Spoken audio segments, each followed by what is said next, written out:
ദൈവത്തിൻ്റെ പരിശുദ്ധ വാഴ്ത്തപ്പെടട്ടെ. എത്രയും സ്നേഹിക്കുകയും ബഹുമാനിക്കുകയും ചെയ്യുന്ന ഇടവേള വികാരി ജിൻസച്ചൻ, വാക്കിംഗ് സെൻറ്റ് സ്റ്റീഫൻസ് ഓർത്തഡോക്സ് ഇടവകങ്ങളെ ക്രിസ്തു നാമത്തിൽ സ്നേഹവന്ദനം. വിശുദ്ധ ദൈവമാതാവിൻ്റെ വാങ്ങിപ്പ് പെരുന്നാളനുബന്ധിച്ചുള്ള ഈ വചന ശുശ്രൂഷയിലായിരിക്കുവാൻ ദൈവം തന്ന ഭാഗ്യത്തിനായിട്ട് ദൈവത്തെ സ്തുതിക്കുന്നു. മറിയം എന്ന പെൺകുട്ടി ദൈവത്തിൻ്റെ അമ്മയായി ഉയർത്തപ്പെടുന്നത് അത്ഭുതത്തോടെ, അതിലേറെ ആശ്ചര്യത്തോടെ മാത്രമേ നമുക്ക് കാണുവാൻ സാധിക്കൂ. എന്നാൽ വിശുദ്ധ മറിയത്തിൻ്റെ ജീവിതാനുഭവങ്ങൾ നമ്മെ പഠിപ്പിക്കുന്ന ചില പാഠങ്ങളുണ്ട്. ദുരിതങ്ങളും ദുരന്തങ്ങളും ഒക്കെ നമ്മുടെ ജീവിതത്തിലേക്ക് വരുന്ന ഒരു കാലത്ത്, പ്രയാസങ്ങളും ദുഃഖങ്ങളും നിറഞ്ഞു നിൽക്കുന്ന കാലഘട്ടങ്ങളിൽ ഇനി എന്ത് ചെയ്യണം എന്നറിയാതെ നിൽക്കുമ്പോൾ വിശുദ്ധ മറിയം തൻ്റെ ജീവിതാനുഭവങ്ങൾ നമ്മെ പഠിപ്പിക്കുന്നു. വിശുദ്ധ ലൂക്കോസിൻ്റെ എഴുതിയ സുവിശേഷം 1-ാം അധ്യായം 34-ാം വാക്യത്തിൽ പറയുകയാണ്, ഹൗ വിൽ ദിസ് ബി? ദൂതനോട് ചോദിക്കുകയാണ്, ഇതെങ്ങനെ സംഭവിക്കും? ദൂതൻ ദൈവത്തിൻ്റെ പുത്രനെ പ്രസവിക്കുമെന്ന് പറയുമ്പോൾ മറിയത്തിന് സംശയമാണ്. പലപ്പോഴും നമ്മുടെ ജീവിത സാഹചര്യങ്ങൾ നമുക്ക് മാത്രമേ അറിയൂ, മറ്റുള്ളവർക്ക് അറിയണമെന്നില്ല.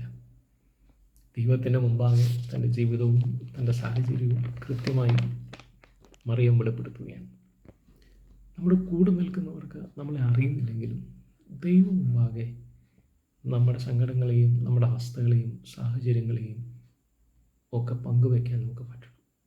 അവിടെ ദൂതൻ നൽകുന്ന മറുപടിയാണ്, പരിശുദ്ധാത്മാവ് നിൻ്റെ മേൽ വരും, അത്യുന്നതൻ്റെ ശക്തി നിൻ്റെ മേൽ നേരിടും. The holy spirit will come on you. ദൈവത്തിൻ്റെ ആത്മാവാകുന്നു നമ്മളെ ശക്തീകരിക്കുന്നത്. ഇനി എങ്ങനെ എന്ന് ചോദിക്കുന്ന, ഇനി എങ്ങനെ മുൻപോട്ട് എന്ന് ആലോചിക്കുന്ന, ഇനി എന്ത് എന്ന് ആലോചിക്കുന്ന സന്ദർഭങ്ങളിലൊക്കെയും വിശുദ്ധ മറിയം നൽകുന്ന പ്രതീക്ഷയാണ് ദൈവത്തിൻ്റെ ശക്തി, ദൈവത്തിൻ്റെ ആത്മാവ് നമ്മളെ വഴി നടത്തും. പരിശുദ്ധനായ പൗലോസ് ഓർമ്മിപ്പിക്കുന്നുണ്ട്, എന്നെ ശക്തനാക്കുന്നവൻ മുഖാന്തരം സകലത്തിനും മതിയായവനാണ്. 18-ാം സങ്കീർത്തനത്തിൻ്റെ 30-ാം വാക്യത്തിൽ, നിന്നാൽ ഞാൻ പടക്കൂട്ടത്തിൻ്റെ നേരെ പാഞ്ഞു ചെല്ലും, എൻ്റെ ദൈവത്താൽ ഞാൻ മതിൽ ചാടിക്കിടക്കും. ഇതൊരു വിശ്വാസമാണ്.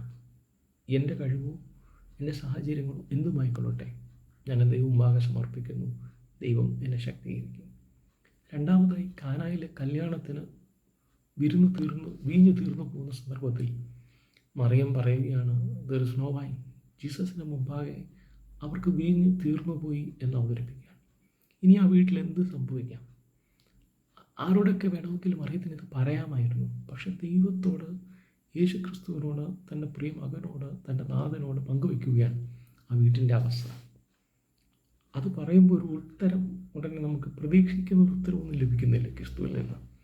പക്ഷേ മറിയം വേലക്കാരോട് പറയുകയാണ്, അവൻ പറയുന്നത് നിങ്ങൾ ചെയ്യുക.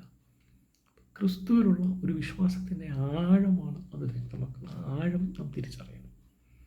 ഉറപ്പും ധൈര്യവും ക്രിസ്തുവിൽ ഉണ്ടായിരിക്കണമെന്ന് ഓർമ്മിപ്പിക്കുകയാണ്. വളച്ചുകെട്ടലോ കൂട്ടിച്ചേർക്കലോ ഒന്നുമില്ല. ജീവിതത്തെ ദൈവസന്നിധിയിൽ പകരുകയാണ്. അന്ന ഏലി പുരോഹിതൻ ചോദിക്കുന്നതിന് മറുപടിയായി 1 ശമൂവേൽ 1-ാം അധ്യായത്തിൽ പറയുന്നത് ഇങ്ങനെയാണ്, ഞാൻ എൻ്റെ ഹൃദയത്തെ ദൈവത്തിൻ്റെ സന്നിധിയിലേക്ക് പകരുകയാണ്.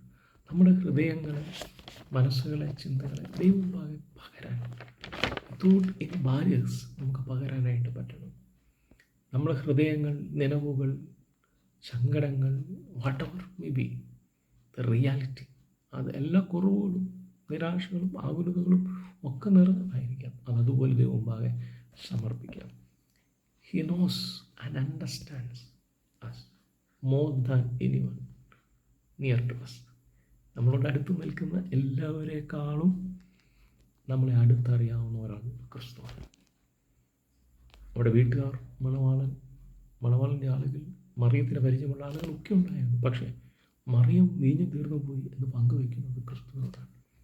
നിങ്ങളുടെ കുറവുകൾ ക്രിസ്തുവിനോട് പങ്കുവയ്ക്കാൻ ശ്രമിക്കും. നാം നമ്മുടെ കുറവുകൾ ദൈവസന്നിധിയിലേക്ക് പകരും.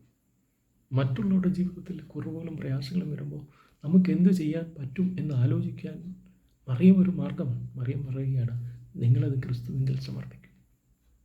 ഈ നോമ്പ് അനുഗ്രഹത്തിനായി തരട്ടെ. മറിയം നമ്മെ പഠിപ്പിക്കുകയാണ്. മറിയത്തിൻ്റെ ജീവിതാനുഭവങ്ങളിൽ നിന്ന് ദൈവത്തിൻ്റെ സന്നിധിയിൽ എന്ത് എന്ന് ആലോചിക്കുമ്പോൾ ദൈവം ശക്തീകരിക്കും. ദൈവത്തിൻ്റെ സന്നിധിയിൽ നമ്മെ തന്നെ പകരുക. ദൈവത്തിൻ്റെ പരിശുദ്ധാത്മാവ് നമ്മെ സഹായിക്കും.